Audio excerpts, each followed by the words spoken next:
Please welcome to the Velcro Couch, teacher, director, clown performer, writer and researcher, Jon Davison. We're also joined in the room by hula clown performer Gentra Degutita from Lithuania. Okay, so first and foremost, I don't know if this is going to be an annoying question for you, but when I tell people I'm doing a clown workshop, everyone's very confused. So can you tell me what clowning is nowadays? I'm laughing. Yes, silently. That's a good question. Silently, yeah. Clowning is what it's always been. It's somebody who chooses to put themselves in the position or being the person who is laughed at, who says, "Yeah, laugh at me," for whatever reason. Clowning's happened in different forms, throughout history, across cultures, all around the world. Different names for it, obviously. In English, we call it a clown. Still, these days, it's an old word.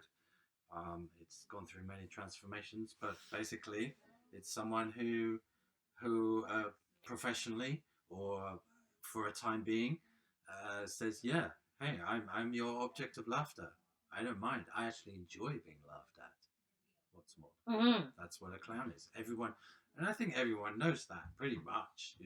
You might have an image of what the clown looks like, or what the clown does, or how they do it, or where they do it. That's not important. I think pretty much everyone understands. Basically, that's what a clown is. It's someone you can laugh at. That's what they're designed to do. Okay, so how do you incorporate that into general performance? Because, like you said, there are stereotypes. How do you steer away from those stereotypes and still be a clown? I don't think you need to steer away from stereotypes. Personally, you use what you want to use. Everyone has their own style, their own aesthetic. Some people like to use what would be called traditional clowning. Some people like to do something in a different place where no one's done clowning. Some people like grotesque kind of aesthetic. Some people like something really realistic, really subdued, really small and little intimate clowning. It's up to you where you know, in which way you do it. What it looks like. I'm not that bothered about that. I think everyone is a clown in the sense of whichever style they want to choose and where they want to do it. So now we're doing a course in Brussels, in Belgium, and we haven't used a nose yet. What's your feeling towards a nose? Okay, so the red clown nose. When I was studying clowning, that's the thing that we would use a lot, and I've used it a lot to perform with at different times in my career, and I've used it a lot to teach with. Lately, in the last few years, I've kind of stopped using it so much, unless it's a very long course where we have time to go through a lot of things, and one of the things being the nose and other makeup or costume or other stuff you put on, which changes the way you look. But in a shorter course, I kind of steer away from it because sometimes it can be great for some people and not so great for others. Sometimes it can get a little bit mixed up with mask work.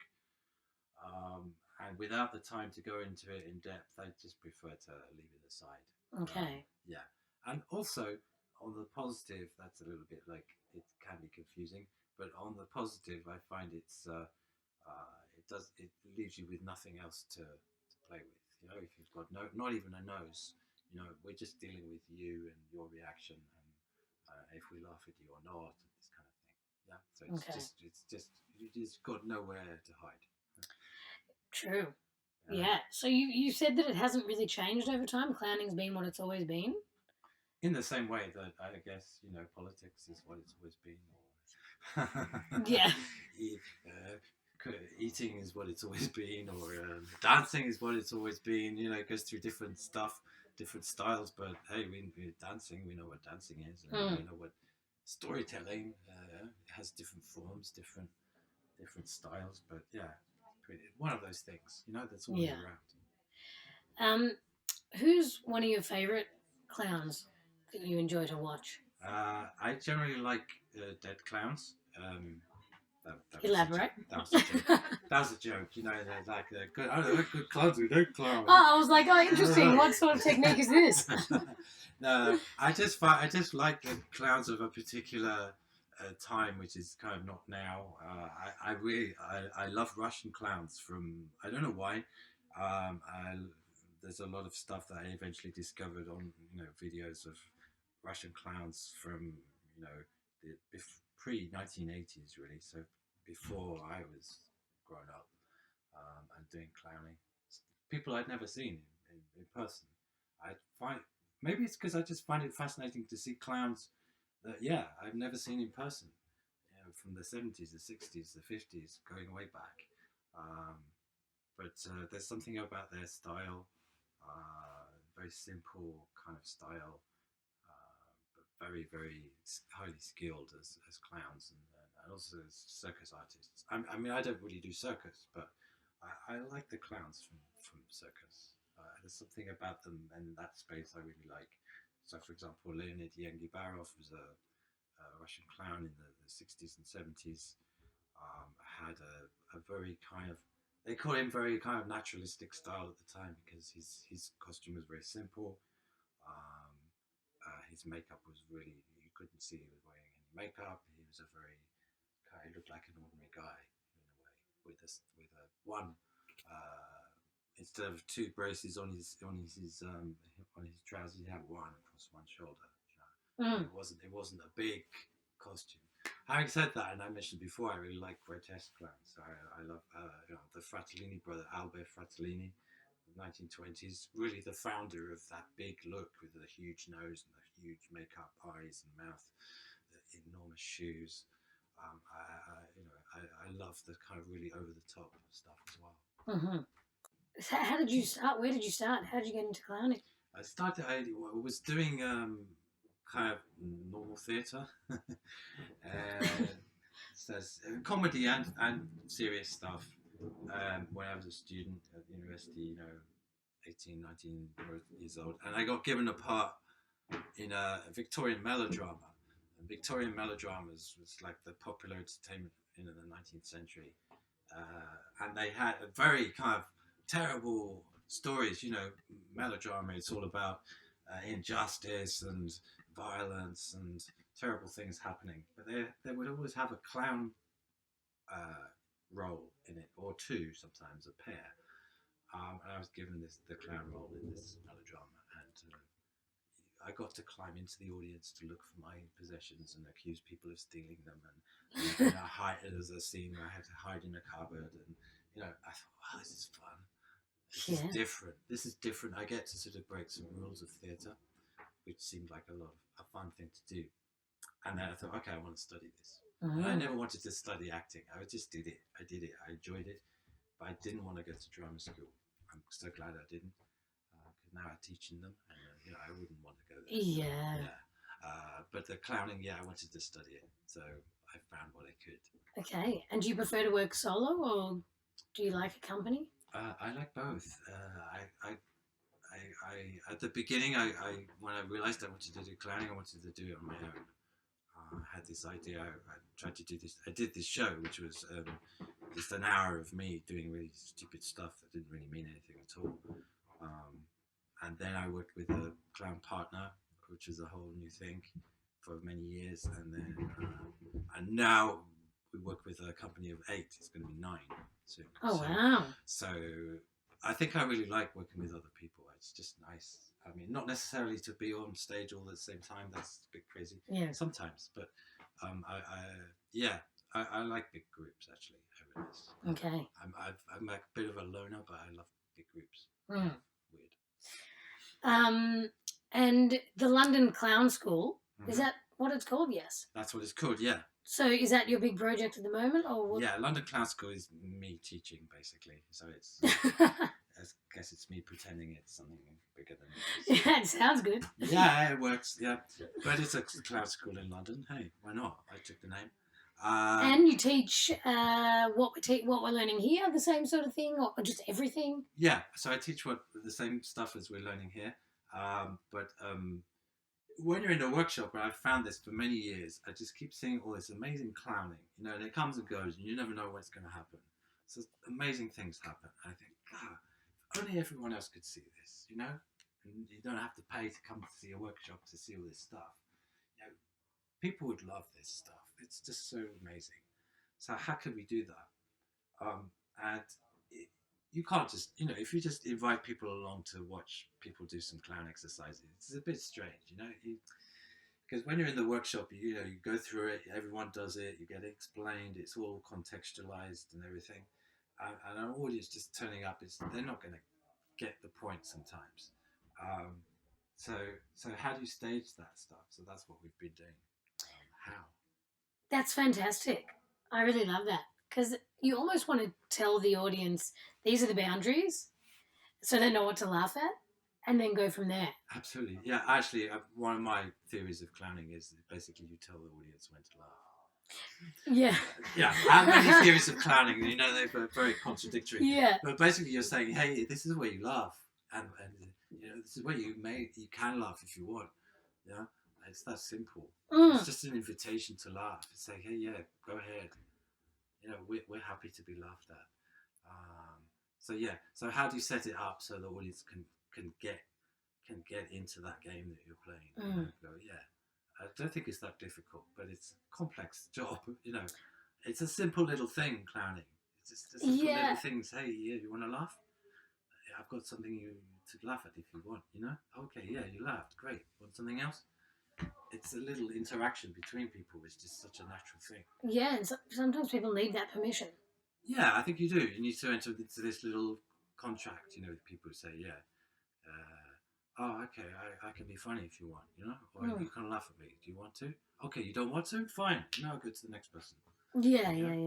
And if you've just tuned in, you are listening to an interview I did last year in Belgium, the Steph Abroad edition. I was interviewing Jon Davison, clown teacher from London. And if you've just heard about the London Clown School, all those classes are obviously not happening in person, but are still happening online via Zoom.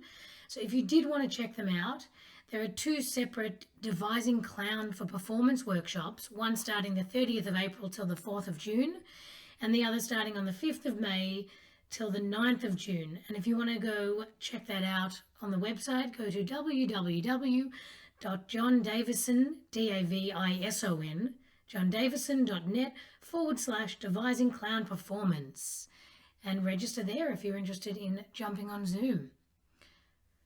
Continue listening and enjoy. And who are some of your teachers that you've loved or that have inspired you? Okay, so when I first started studying clowning, the person who really opened it up for me was a woman called Frankie Anderson, and she still teaches, not so much nowadays.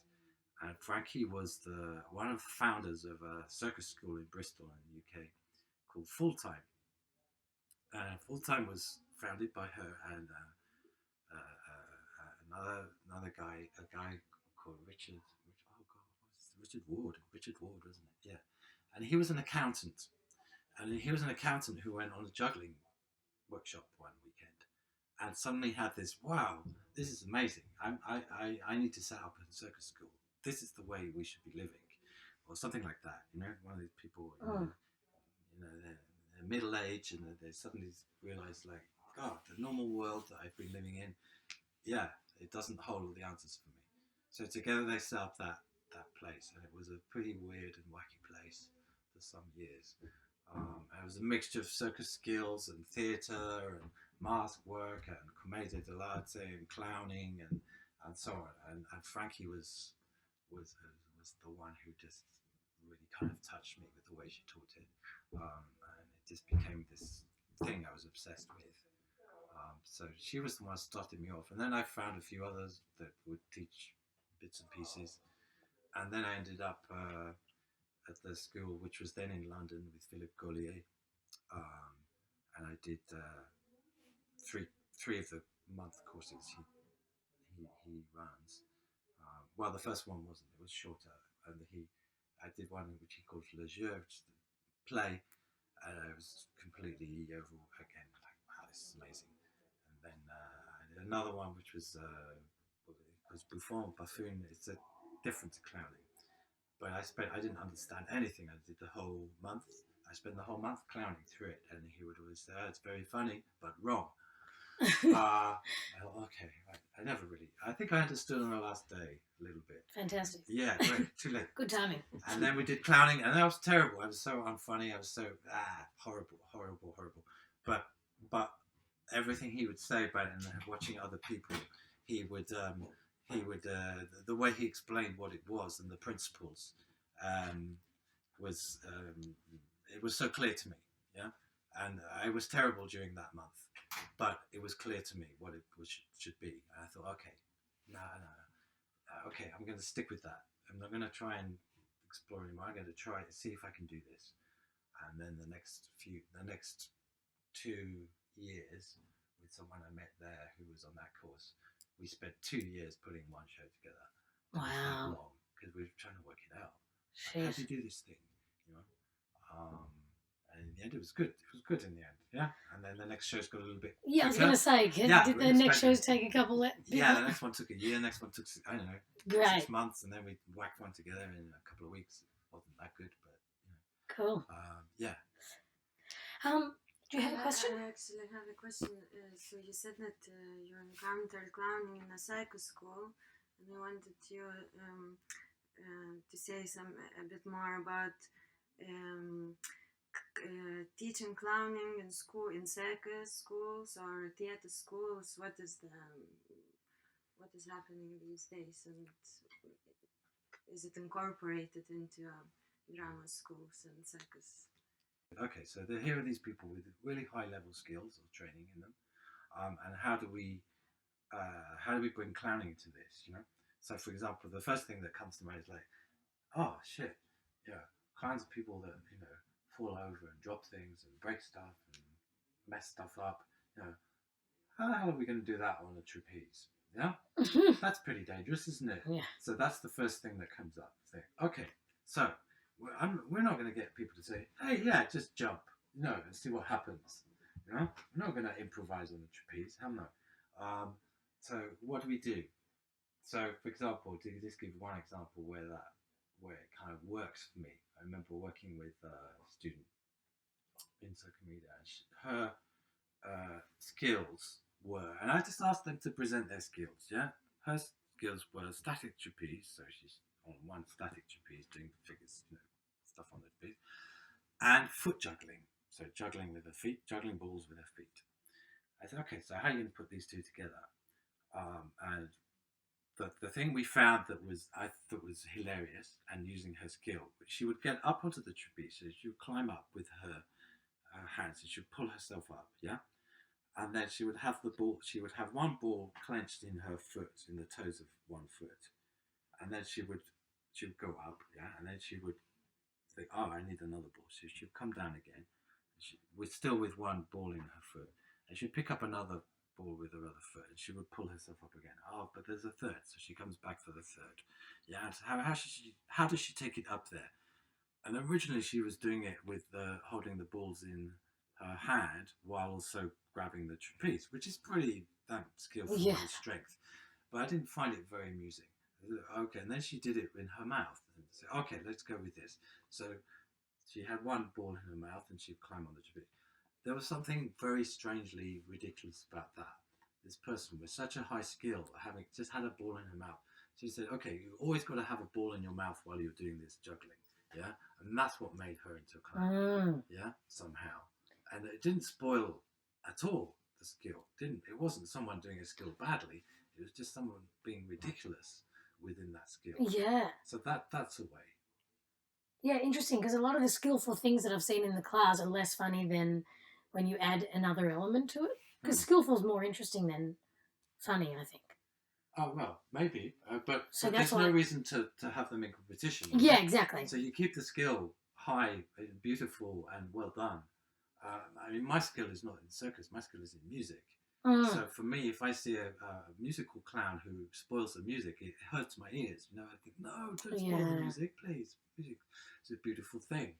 Why don't we keep the music and the clowning at the same time? So for example, in music, if you, you can play the wrong note, but when do you play the wrong note? Not all the time. That's just a cacophony of horrible sounds, maybe for a moment you have the clown comes in just playing blah, blah, blah, blah, blah, but it only lasts a moment. Yeah. When you play the wrong note, yeah. What's your timing for that? So you play beautifully, Beethoven piano sonata, and then blah, yeah. When is that happening? How many times? It's not just something you just like walk into like a bull in the china shop. There are clowns like that too. Yeah. Yeah. But if you're working with high skill, you can do it with clowning without losing the skill. And just one final question. So you teach all nationalities, basically. You've taught a lot. Yes. No, there are no nationalities I exclude from clowning classes. Fantastic. Which nationality thus far do you think has been the funniest to you? Oh, that's a funny question. Yeah, it's a funny question, but it's also one I ask not quite that question.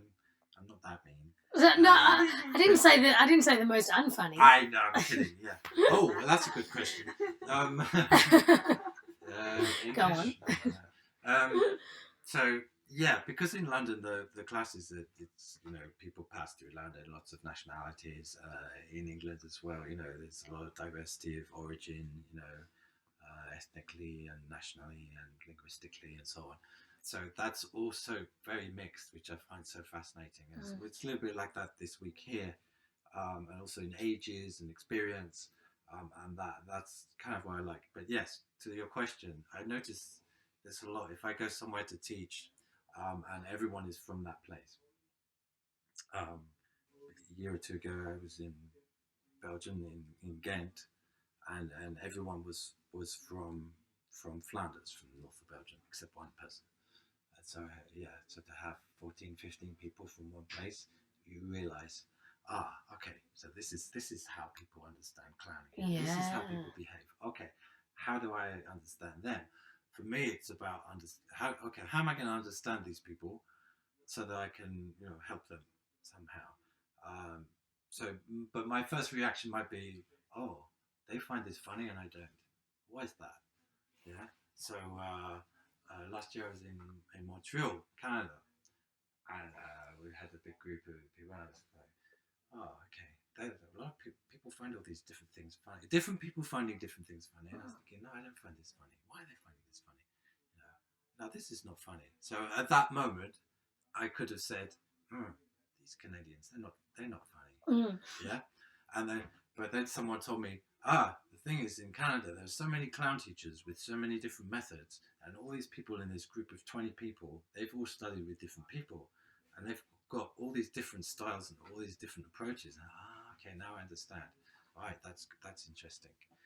But then we found something that nearly everyone could agree. Yes, this is the way we want to go. This is the way. We found a little exercise, and I joked saying, "Hey, we found the Canadian clown exercise, the exercise that makes all the Canadians funny," and we did. Yeah, and so I think it's about that, and each country, each culture will have its different style. But just on that, years ago when I was spent a summer clowning on the street in Barcelona, where I used to live, and all of August being a clown on the street, and I'd find you get to know the national tourists. You get there's the German, there's the there's the Italian, there's the Russian, there's the US guy, different people. And you get to know the nationalities. You can spot them, and the two nationalities that liked what I did were the British and the Italians. Yeah, doesn't mean that they understand clowning better. Just for me, the British from the other side of the street always keep the distance, but they laugh a lot. And the Italians come up and literally pick me up and throw me around like it was a rag doll. It's like pagliaccio, pagliaccio. Yeah. So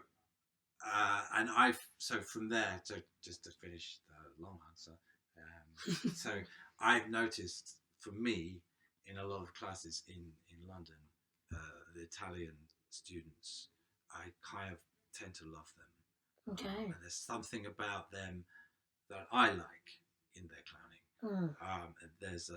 Firstly, I think there's a knowledge which comes from a history of comedy and clowning that's in the culture, a familiarity with forms of clowning, even if they think they haven't seen it. And then there's in the character, there's also something which is very easy to externalize things, the feelings and the expression. But then most importantly, there's a lightness. There's a light, a kind of joy, that sort of naughty pleasure that's very light.